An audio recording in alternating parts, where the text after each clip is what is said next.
Frères et sœurs, bonjour.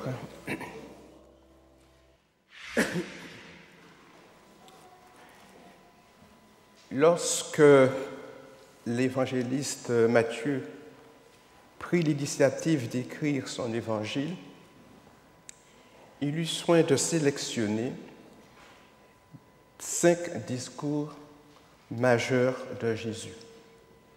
Le premier de ces 5 discours se situe du chapitre 5 au chapitre 7. Par conséquent, je présume que vous avez remarqué et même souligné que le texte que nous a lu notre sœur est tiré dans le premier de ces 5 discours. Ce discours connu par la majorité des chrétiens, connu par les adventistes, et là je prends peut-être un risque en disant que ce discours est connu par les membres de l'Église de Neuilly.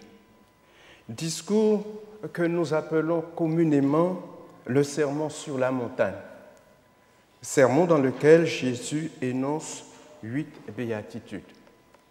Ces 8 béatitudes sont immédiatement suivies de la déclaration impérative de Jésus. Vous êtes le sel de la terre. Si le sel perd sa saveur, avec quoi la lui rendra-t-on? Il ne sert plus qu'à être jeté dehors et foulé aux pieds par les hommes. Frères et sœurs, cette métaphore du sel empruntée par Jésus pour se faire comprendre a été reçue 5 sur 5 par son auditoire. Pourquoi? Parce qu'au temps du Christ, ou même au temps des peuplades des temps bibliques, le sel faisait partie courante des choses de la vie. Il était utilisé à toutes les sauces, au sens propre comme au sens figuré. On achetait, on vendait, négociait, payait avec le sel.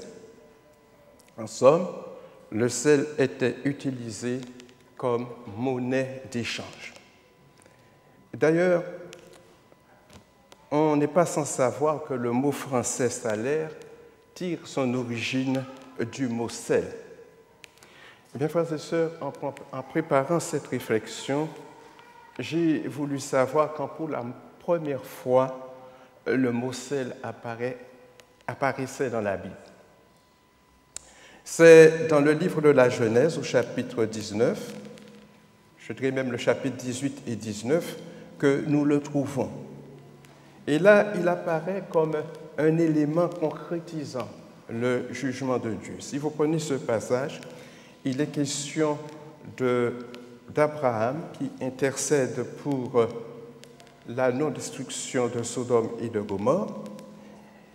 Et en effet, au verset 17, alors qu'il fut dit à Lot et à sa famille, on peut lire ce passage, le texte dit, les anges disent à Lot, sauve-toi pour ta vie, ne regarde pas derrière toi, ne t'arrête pas dans toutes les plaines, sauve-toi vers la montagne de peur que tu ne périsses. Et nous lisons au verset 26 que la femme de Lot regarda en arrière et devint une statue de sel.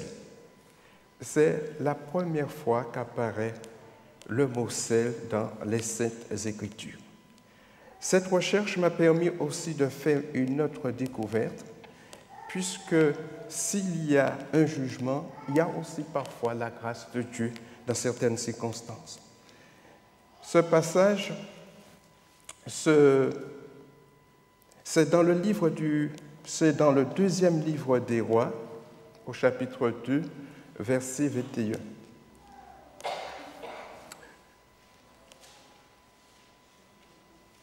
Le prophète Élisée est au début de son ministère prophétique. Il fit jeter du sel dans des eaux polluées qui s'assainirent. Ce fut le premier miracle accompli par Élisée, et par ce miracle qui sauva Israël d'une mort certaine. Et du même coup, ce miracle légitima le prophète dans son ministère prophétique. Après ce tour d'horizon rapide sur l'histoire du sel, revenons à l'essentiel du message de Jésus. Nous savons que Jésus enseigne souvent en parabole. Il aime utiliser des images empruntées de la vie quotidienne afin de mieux faire comprendre la réalité de son évangile de grâce. Par conséquent, l'image du sel a été très bien comprise par son auditoire.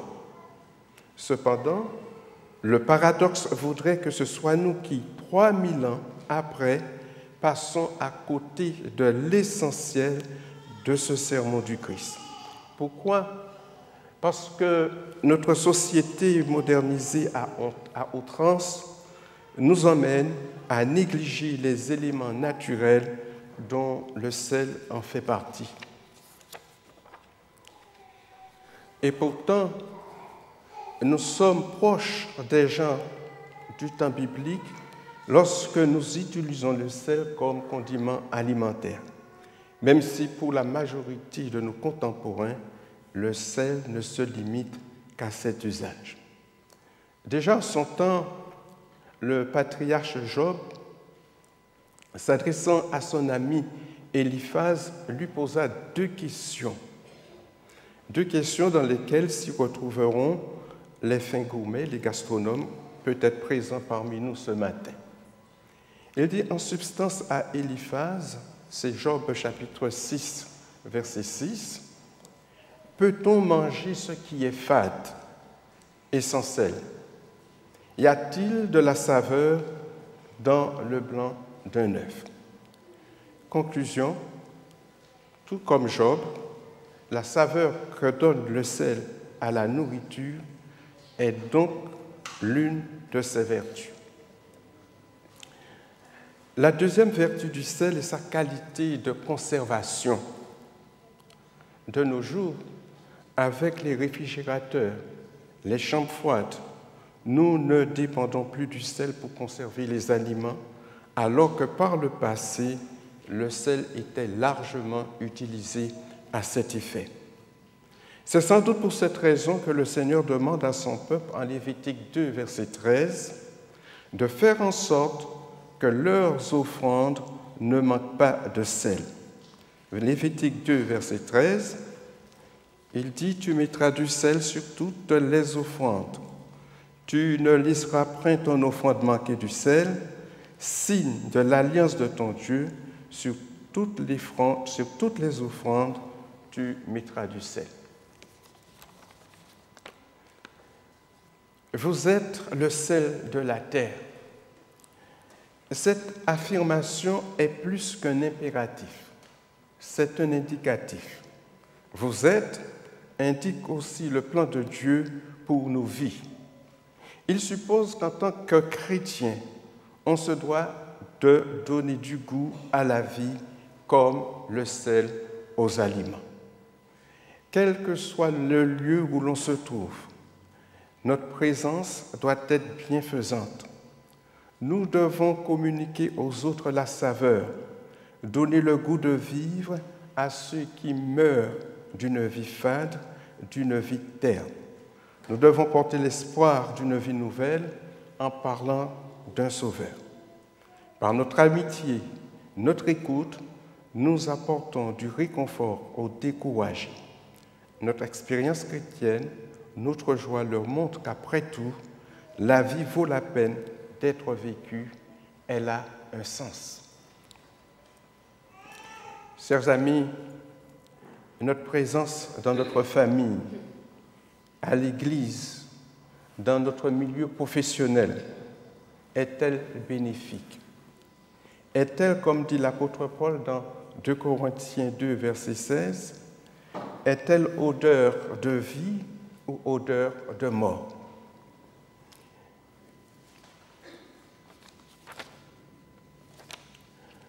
Le sel est un agent antiseptique.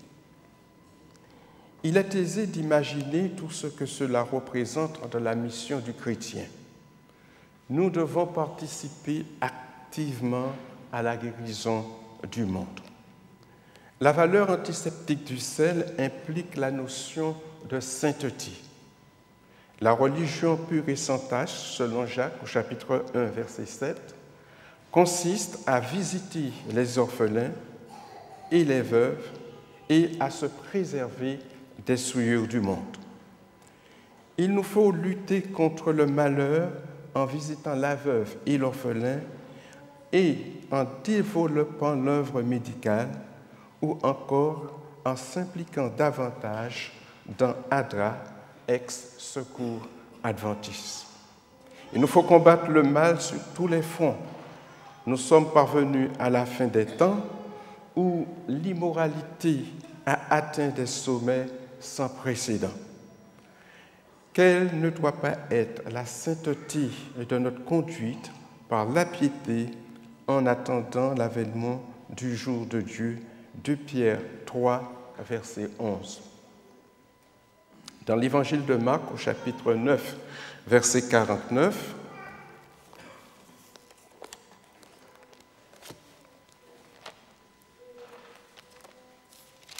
il est dit dans ce passage, Marc 9, verset 49, « Car tout homme sera salé de feu. » Chers amis, la fonction du feu est de purifier. Celle du sel est l'équivalente au niveau symbolique.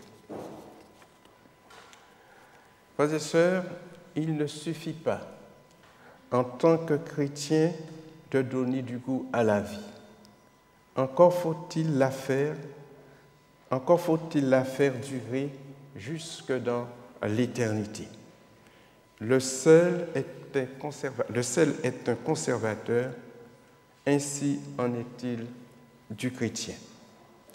Il ressort du plaidoyer qu'Abraham a fait en faveur de Sodome, que la présence des justes aurait préservé la ville de la destruction. Genèse 18, 22, 31. Si le Christ est venu mettre en évidence la vie et l'immortalité par l'Évangile, celle-ci doit être répandue partout dans le monde. Plus nombreux frères et sœurs, nous serons ceux qui œuvrent dans le sens de l'amour, de la justice, plus grande sera leur influence comme contrepoids à la violence, à la haine et à la destruction. Dans son livre Jésus-Christ, à la page 295, Ellen White déclare « Bien qu'ils ne se rendent pas compte, les méchants doivent la même bénédiction de l'existence actuelle à la présence de ce monde du peuple de Dieu. Peuple qu'ils méprisent et oppriment, mais ceux qui n'ont que le nom de chrétiens sont considérés comme un sel qui aurait perdu sa saveur. Ils n'exercent pas une bonne influence dans le monde et sont plus dangereux que les incrédules car ils donnent une fausse idée de Dieu.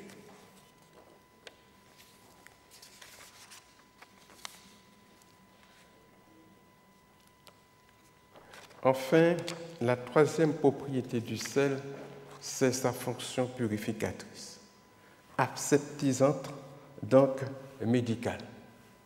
Autrefois, à la naissance d'un enfant, après avoir sectionné le cordon ombilical, on induisait son corps de sel.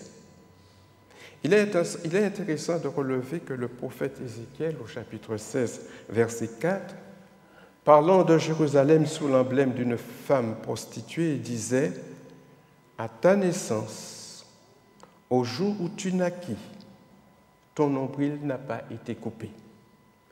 Tu n'as pas été lavé dans l'eau pour être purifié.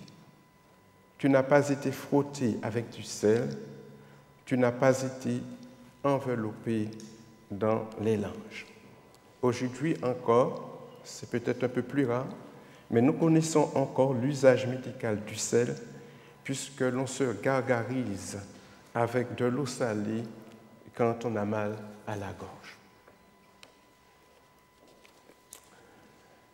Dans son livre Jésus-Christ à la page 294, Ellen White commente « Ne vous retirez pas du monde afin d'échapper à la persécution. Demeurez parmi les hommes pour que l'amour divin soit un sel qui préserve le monde de la corruption. Les cœurs qui répondent à l'influence du Saint-Esprit deviennent autant de canaux par lesquels Dieu fait couler ses bénédictions. » En conclusion, chers amis, le sel a donc de la valeur en raison de ces trois vertus: saveur, conservateur, purificateur. Nous devons avoir de la saveur, c'est-à-dire donner une raison de vivre avec tous ceux avec lesquels le Christ nous met en contact. Nous devons être des conservateurs, c'est-à-dire être contrepoids à la violence par une attitude empreinte d'amour. Nous devons exercer une influence purificatrice, sanctifiante. Nous devons élever notre entourage vers les idéaux de pureté, de justice du Christ, tel qu'il nous l'a enseigné. Puisse Dieu nous bénir et que sa parole fasse son effet bienfaisant dans notre vie. Amen.